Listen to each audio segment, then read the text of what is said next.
India के कोलकाता शहर में 9 अगस्त 2024 की सुबह एक ऐसी खबर सामने आती है जो पूरे देश को हिलाकर रख देती है। ये खबर थी एक 31 साल की महिला डॉक्टर की, जो कोलकाता के RG Kar medical college and hospital में अपनी ट्रेनिंग कर रही थी।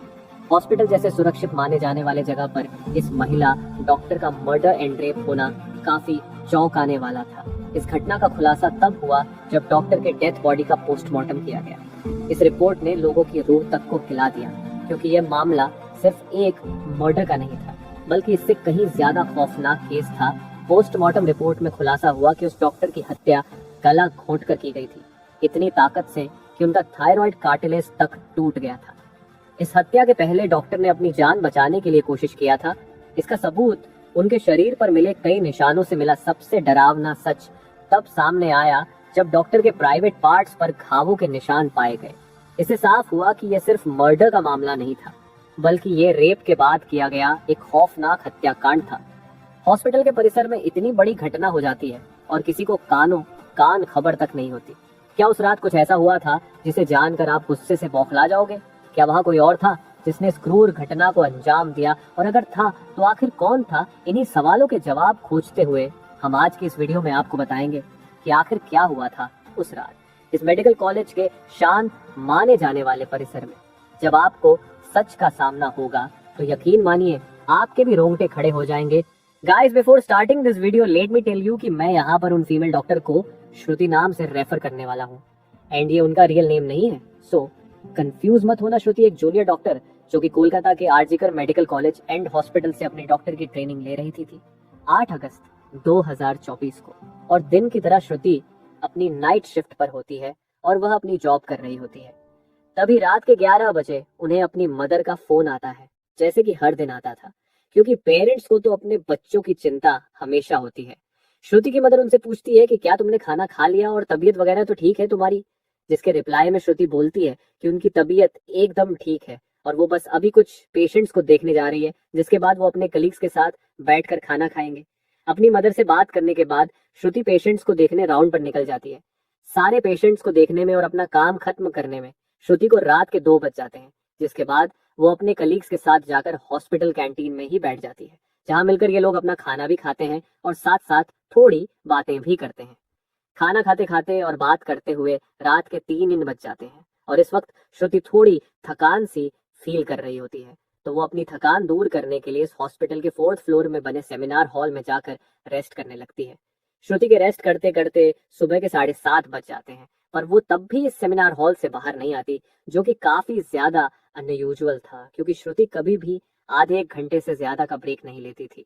हॉस्पिटल का एक वर्कर जो कि सुबह की शिफ्ट स्टार्ट होने से पहले हॉस्पिटल के सारे रूम्स को चेक कर रहा होता है, और वो ऐसे ही सारे रूम्स को चेक करते हुए इस सेमिनार हॉल की तरफ आता है। जैसे ही वो सेमिनार हॉल के बाहर आकर उसका गेट खोलता है, उसकी आंखों के सामने होता है एक भयानक नजारा, जिसे देखकर वो बहुत जोर से चीख पड़ता है। इस वर्कर की चीख सुनकर आसपास के लोग वहां इकट्ठा होने लगते हैं और देखते हैं कि सेमिनार हॉल के अंदर श्रुति की बॉडी बिना कपड़ों के पड़ी हुई है और उसके बॉडी पर कुछ ब्लड के निशान भी हैं। यहाँ खड़े सब लोगों के लिए ये एक ड्रामा से कम नहीं था, स्पेशली दूसरी फीमेल डॉक्टर्स एंड वर्कर्स के लिए, क्योंकि उन्होंने अपनी आंखों के सामने ऐसा नजारा पहली बार देखा था।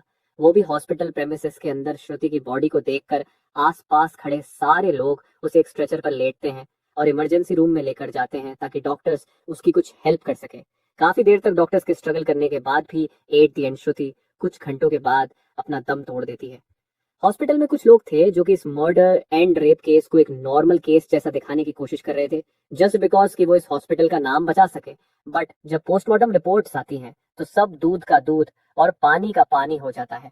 इन रिपोर्ट से साफ साफ पता चल जाता है कि श्रुति के साथ किसी ने जबरदस्ती गलत हरकत करने की कोशिश करी, और जब वो इस इंसान से अपने आप को बचाने लगी तो उसने उसका गला घोंट दिया, इवन उसे बहुत बुरी तरीके से मारा भी और फिर उसका रेप भी किया। ये सारे प्रूफ मिलने के बाद ये केस पुलिस को हैंड ओवर कर दिया जाता है एंड पुलिस वाले इस क्रिमिनल को पकड़ने के लिए लग जाते हैं। सबसे पहले पुलिस उस क्राइम सीन पर ही छानबीन करती है जहां ये सब हुआ था। किस्मत से पुलिस वालों को वहां पर श्रुति के कुछ नेल्स एंड ब्लड सैंपल्स मिलते हैं और साथ ही एक ब्लूटूथ नेक बैंड। ये केस शायद और भी जल्दी सॉल्व हो जाता अगर उस फ्लोर पर सीसीटीवी कैमरा होते तो, बट बदकिस्मती से इस सेमिनार रूम के अंदर या इसके आसपास कोई सीसीटीवी कैमरा नहीं थे, लेकिन जिस रास्ते से इस फ्लोर पर एंटर करा जाता था वहां पर कुछ सीसीटीवी कैमरा थे। पुलिस वाले इन सीसीटीवी कैमरा में सुबह के 3 बजे से 8 बजे के बीच की रिकॉर्डिंग चेक करते हैं कि इतने टाइम के बीच कितने लोग इस फ्लोर पर आए और गए थे। इन सीसीटीवी फुटेजेस को चेक करने के बाद ये पता चलता है कि टोटल 6 लोग इस फ्लोर पर आए और गए थे। ये पता लगने के बाद पुलिस वाले एक एक करके इन 6 लोगों को पूछताछ के लिए बुलाते हैं कि वो लोग वहां पर उस टाइम क्या कर रहे थे।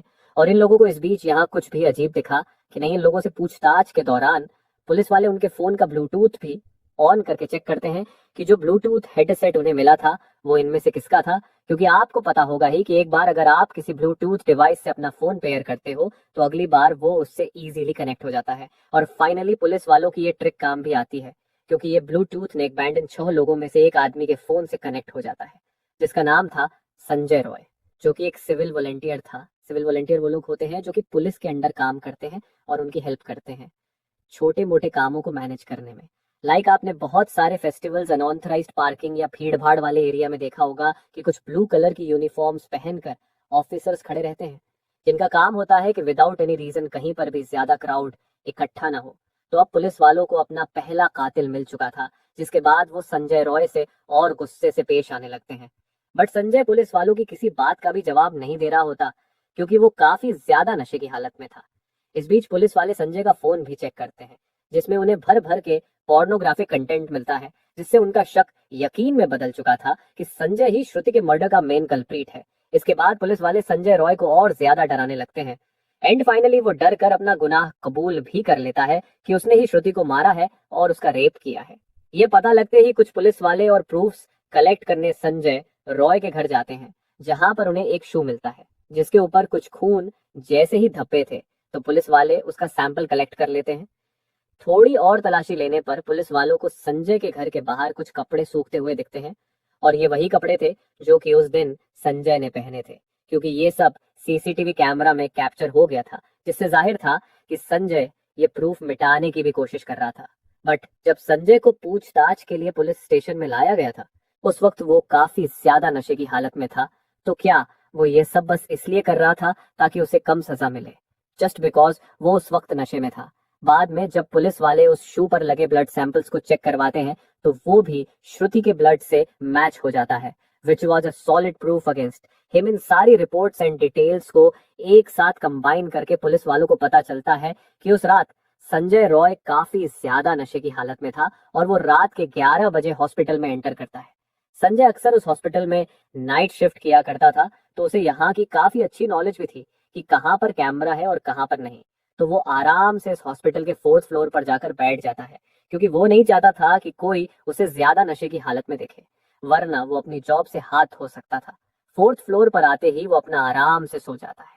जब उसकी आंख खुलती है तब तक सुबह के 3 बज चुके थे। तभी संजय की नजर श्रुति पर पड़ती है, जो कि रेस्ट करने सेमिनार हॉल में जा रही थी।